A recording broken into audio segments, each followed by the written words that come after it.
ಕದಂಬರ ಬಗ್ಗೆ ಅಲ್ಲ ಕತೆ, ಅದೊಂದು ಕ್ಲಿಯರ್ ಮಾಡ್ಬಿಡ್ತೀನಿ. ಅದ್ರ ಕದಂಬರ ಬಗ್ಗೆನೇ ಕತೆ ಅನ್ಕೋಬೇಡಿ. ಆ ಕಾಲಘಟ್ಟದಲ್ಲಿ ಅಂತಂದಾಗ ನಿಮ್ಗೆ ಒಂದು 4ನೇ ಸೆಂಚುರಿ 5ನೇ ಸೆಂಚುರಿ ಆ ಸುತ್ತಮುತ್ತ ನಡೆದಂತ ಕರಾವಳಿ ಭಾಗದಲ್ಲಿ ನಡೆದಂತ ಒಂದು ಕತೆ. ಏನಕ್ಕೆ ಅಂದ್ರೆ ಸರ್ ಕದಂಬರು ಬರುವಂತದ್ದು ಕ್ರಿಸ್ತ ಪೂರ್ವ ಏನಿದೆ ಅಲ್ಲಿ ಅದರಲ್ಲಿ 345ರಿಂದ 540 ಕಾಲಘಟ್ಟದಲ್ಲಿ ಬರುವ, ಅದೇ ಹೇಳಿದ್ವಿ 4th ಸೆಂಚುರಿ 5th ಸೆಂಚುರಿ ಆಜುಬಾಜು ಅಂತಂದ್ರೆ ಅಲ್ಲಿಗೆ ಬಂತಲ್ಲ. ಇದರ ಒಂದು ರಿಸರ್ಚ್ ನಿಮ್ಗೆ ಯಾವ ರೀತಿ ಇತ್ತು ಅಂತ ಸರ್?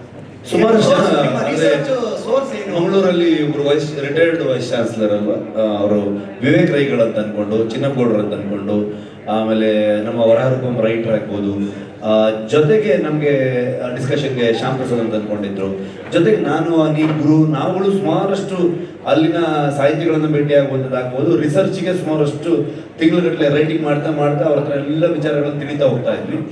ಅವೆಲ್ಲ ವಿಚಾರಗಳು ಇಟ್ಕೊಂಡು ನಮ್ಮ ಕತೆಗೆ ಏನ್ ಬೇಕು ಅನ್ನೋ ವಿಚಾರಗಳನ್ನ ಅಷ್ಟೇ ಎಲ್ಲವನ್ನ ಹೇಳ್ತಾ ಇರಕ್ಕಾಗಲ್ಲ. ಅವಾಗ ಅದೆಲ್ಲ ಹೇಳ್ದವರು ಡಾಕ್ಯುಮೆಂಟರಿ ಆಗ್ಬಿಡುತ್ತೆ.